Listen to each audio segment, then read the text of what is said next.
Hello दोस्तों, कैसे हैं आप लोग। So welcome to another short episode of शातिर शतन। और सबसे पहले जैसे कि हम ये एपिसोड शुरू करें उससे पहले मैं अपने सभी लिसनर्स, सभी व्यूअर्स से ये चीज़ क्लियर कर देना चाहता हूँ कि गाइज़ कोई भी मेरा बाबा बनने का कोई सीन नहीं है। मैं संन्यास नहीं ले रहा हूँ और मैं आप लोगों को कोई ज्ञान नहीं पेल रहा हूँ या कुछ भी इस तरीके से ना। जो भी कंटेंट मैं यहाँ पे बना रहा हूँ, this is just for humour purpose. आप लोग सुन के उसको एंजॉय करें, आप लोगों के लिए वो एंटरटेनिंग रहे, आप लोग भी अपनी स्कूल की मेमोरीज जो हैं वो रिवाइव कर सकें, आप लोग भी याद कर सकें, और जो स्कूल में हैं वो लोग उसको सुन के थोड़ी बहुत सीख ले सकें कि क्या करना है, क्या नहीं करना है, और करना है तो कैसे करना है। Okay, so that is the only purpose. और चाहे स्कूल हो चाहे कॉलेज, तो आगे हम प्रोसीड करेंगे और भी अपने कॉलेज के किस्सों में भी और ऑफिस के जो हमारे किस्से हैं उसमें भी। तो इसका बस सोल पर्पस जो है वो एंटरटेनमेंट है। सो गाइज, इसको उसी तरीके से देखें। और जैसा कि आपने इसके पॉडकास्ट के स्टार्टिंग के टाइटल में देखा होगा कि this is all about free की चीज़ें। सो गाइज़, जो मेरी किस्मत है फ्री की चीज़ों में ना, वो बहुत ही ज़्यादा बुरी है। मैं आपको पहले ही ये मतलब क्लियर कर देना चाहता हूँ। और उस बुरी का मतलब हिसाब इतना ज़्यादा है कि एक साल ना जियो ने पूरी हिंदुस्तान को फ्री इंटरनेट दिया। मतलब एक साल तक हर इंसान ने फ्री का इंटरनेट चलाया जियो का। और मैं मतलब उस एक साल में ना तो मेरे पास स्मार्टफ़ोन था, और यूजुअली ना मेरे पास दो दो तीन तीन स्मार्टफ़ोन रहते हैं हर समय पे। अभी भी मेरे पास दो तीन स्मार्टफ़ोन हैं, पर उस समय पे मतलब ना तो मेरे पास स्मार्टफ़ोन था, ना ही मेरे पास कोई स्मार्ट डिवाइस थी जिससे मैं वो जियो का इंटरनेट चला पाता। I was struggling. मैं एक अपना बिज़नेस सेटअप कर रहा था, तो जेब में पैसा भी नहीं था कि मैं कुछ कर पाऊँ, या मैं एक R&D कर रहा था किसी चीज़ पे, रिसर्च एंड डेवलपमेंट। तो पैसा भी नहीं था कि मैं उस इंटरनेट को यूज़ कर पाऊँ।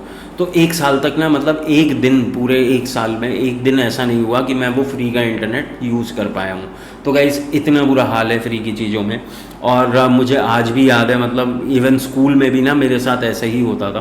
तो मुझे अभी भी ध्यान है कि हम लोग शायद 6th या 7th क्लास में थे, तो हम लोगों के ना ऑप्शनल सब्जेक्ट में हिंदी, इंग्लिश और फ्रेंच, संस्कृत, इस तरीके से कई सारे मतलब सब्जेक्ट्स थे जो हमें एक्स्ट्रा में पढ़ाए जाते थे।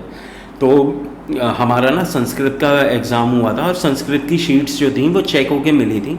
तो मिड टर्म के कुछ पेपर होते थे और 25 नंबर का पेपर होता था। तो जब शीट चेक होके हमें वापस मिली ना, तो मेरे 24.5 नंबर थे। तो मैं बहुत ही खुश था। मैंने कहा यार 25 में से 24.5 आ गए, और इस तरीके से। सो आई वॉज़ वेरी हैप्पी। मैंने कहा बहुत ही भाई गर्व की बात थी मेरे लिए। तो इतनी देर में एक मेरा दोस्त था क्लास में ही, सूरज राणा। तो वो आया, वो कहने लगा कि तेरे कितने नंबर हैं। मैंने कहा कि भाई मेरे ना 24.5 नंबर हैं। तो वो कहने लगा, कह रहा मेरे तो 25 में से 25 आए हैं। मैंने कहा चल बहुत बहुत बधाई भाई, तू बढ़िया, मतलब अच्छी बात है, तेरे 25 में से 25 आए हैं। तो कहने लगा तेरे कहाँ नंबर कटे। मैंने कहा भाई ये ऐसे ऐसे ना। मैंने उसे शीट दिखाई, और मैं अपनी देख ही चुका था कि कहाँ गलती हुई है। तो मैंने उसे कहा कि हाँ ना, मैं एक बिंदी लगाना भूल गया। तो अब उसने देखा और कहता कि अरे एक बिंदी तो है, और इसको लगा दे बिंदी। और जो हमारे टीचर थे झा साहब, तो वो ना बड़े सीधे साधे व्यक्तित्व के इंसान थे। तो उसने कहा कि भाई इन्हें क्या ही पता चल रहा है, और एक बिंदी ही है, इसको लगा दे। तो मैंने उसे बहुत ही मना किया। मैंने कहा कि भाई ऐसा है देखिए, मतलब इस तरीके का काम ना मेरे से होते नहीं हैं। और मैं बहुत खुश था, मतलब 24.5 में भी ना मैं I was more than happy. तो मैंने कहा यार कोई ज़रूरत नहीं है वो 25 में से 25 करने की। तो खैर कहता, वो माना नहीं और कहने लगा ला शीट दिखा, तेरे बस की नहीं है, ला मैं कर दूँ। मैंने कहा चल ले ले। मैंने कहा पर मैं देने नहीं जा रहा हूँ। मैंने कहा वो अपने आप देखेगा तो कर देगा। तो कह रहा है ऐसा अपने आप कुछ नहीं होता। तो मैंने कहा चल ठीक है। तो उसने ना वो बिंदी लगाई, और उसने मेरे को फोर्स करके भेज दिया कि जा भाई झा साहब के पास, और जाके आधा नंबर अपना बढ़वा ले, दोनों भाइयों के 25 में से 25 हो जाएंगे। मैंने कहा यार, मैंने कहा चलो ठीक है। तो मैं अपना शीट लेके वहाँ पहुँचा। मैंने कहा सर ऐसे ऐसे ना आपने मेरा आधा नंबर जो है वो गलत काट रखा है, और मेरे पूरे में से पूरे आने चाहिए थे, तो 25 में से 25 होने चाहिए थे। तो खैर उन्होंने भी शीट पूरी चेक की, और उनकी पकड़ में वो गलती नहीं आई। तो पर वो कहने लगे कि मेरे को इतना कॉन्फिडेंस है अपनी चेकिंग पे कि मैं कहीं मतलब गलत चेक नहीं कर सकता हूँ, और जितने नंबर तुम्हारे आए हैं उतने ही होने चाहिए, और मैं कभी भी कॉपी जो है वो गलत नहीं चेक करता हूँ। तो मैं भी अपनी बात पर अड़ गया, मैंने भी कहा, मैंने कहा नहीं सर ऐसा नहीं है, जो मतलब मेरे को पूरा यकीन है कि मेरे 25 में से 25 होने चाहिए। वो अपनी चेकिंग को लेके अड़ गए कि नहीं भाई इस तरीके से। तो खैर फाइनली ये डिसाइड हुआ, उन्होंने ये कहा कि मैं एचओडी के पास, जो हमारी स्नेहा मैम था शायद उनका नाम, और काफ़ी एजेड और एल्डरली, मतलब she was a elderly lady, मतलब एक उम्र दराज महिला थी, और काफ़ी अपने जो भी उनका डिपार्टमेंट था उसमें बहुत ही ज़्यादा एक एक्सपीरियंस्ड लेडी थी। तो वो हिंदी और संस्कृत दोनों की ही हेड ऑफ़ द डिपार्टमेंट थी। तो उनके पास झा सर अपना कॉपी लेके पहुँचे और मुझे भी साथ में लेके पहुँच गए।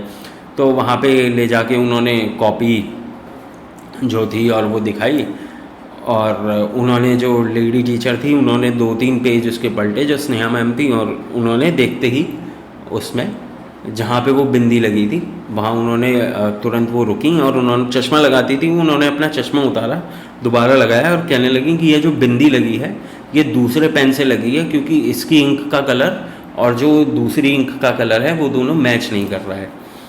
अब भाई अगर किसी के पास इतनी एक्सपर्टीज़ हो तो आप मतलब उससे झूठ नहीं बोल सकते हैं। और फिर उन्होंने मेरी तरफ देखा और उन्होंने मेरी शक्ल देखी, कहने लगी कि मुझे ये भी पता है कि ये काम तुमने नहीं किया है, और जिसने किया है उसे बुलाओ। मैंने कहा यार मतलब अब इतनी एक्सपीरियंस अगर कोई लेडी है, इतना एक्सपीरियंस अगर किसी को है, तो फिर उससे किसी भी तरीके का झूठ बोलना नहीं बनता है, और ज़बरदस्ती जो बात है वो आगे बढ़े या कुछ और डिस्प्यूट हो।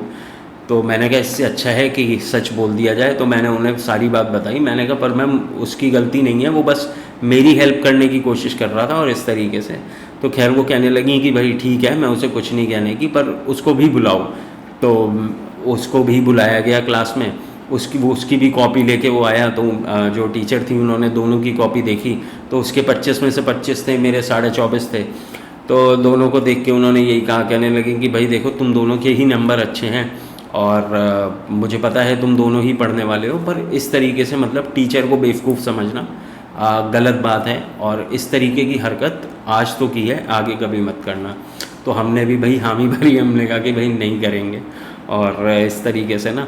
तो मतलब वही सीन है कि यार मतलब वो फ्री का आधा नंबर भी ना मतलब मैं नहीं कभी मिला या कुछ इस तरीके से। तो मतलब फ्री की चीज़ों में भाई बहुत ही हाथ ख़राब है।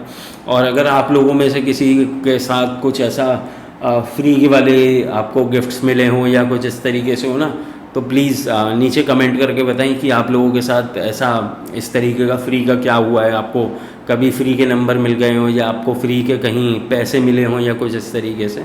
तो अगर आप लोगों के साथ इस तरीके का कोई एक्सपीरियंस हुआ है तो गाइस प्लीज़ डू शेयर, नीचे कमेंट करके ज़रूर बताएं।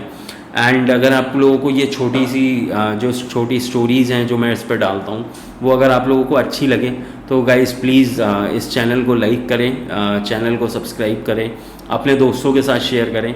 एंड जैसा कि मैंने बोला, बस इस चैनल का ना नाम शातिर शतन है, और मैं बहुत ही मतलब एक सीधा साधा सा व्यक्ति हूँ, और इस तरीके से। सो गाइस हंसते रहें, मुस्कुराते रहें, हमेशा खुश रहें, लोगों की अपने साथ के लोगों की मदद करें, और just have a wonderful life. अपनी ज़िंदगी जो है वो पूरी खुशहाली के साथ और खुशियों के साथ जिए।